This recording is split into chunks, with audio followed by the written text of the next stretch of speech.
నీదున్న మొగులు మేఘం సుట్టమై భూమికొచ్చే, సరస్సులకు కుంటలకు ఆగులకు నీళ్ళొచ్చే, ఊరు అవతలున్న నీళ్ళ చెరువుకు జలకలొచ్చే, అల్మారు మీద అటుక మీదున్న పలుగుపారకు పానమొచ్చే, ఉరం కింద పీతలకు సంబరమొచ్చే, పొట్టంలో ఉన్న ఎద్దుకు సంతోషమొచ్చే, చౌకరాగాడి మాగాని నేలలు మురిసి మురిసి రైతులకు ముద్దులిచ్చే, బీడీలు సుట్టే మా పల్లె తల్లుల చేతుల్లోకి నాట్లొచ్చే, నేల మీది తుకం పైరుకు మంచి రోజులొచ్చే, ఏడిపే శాశ్వతమైన రైతు కళ్ళకి ఆనంద బాష్పమొచ్చే.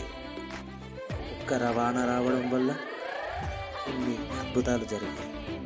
ఇట్లు మీ గోపు శ్రవణ్. ధన్యవాదాలు.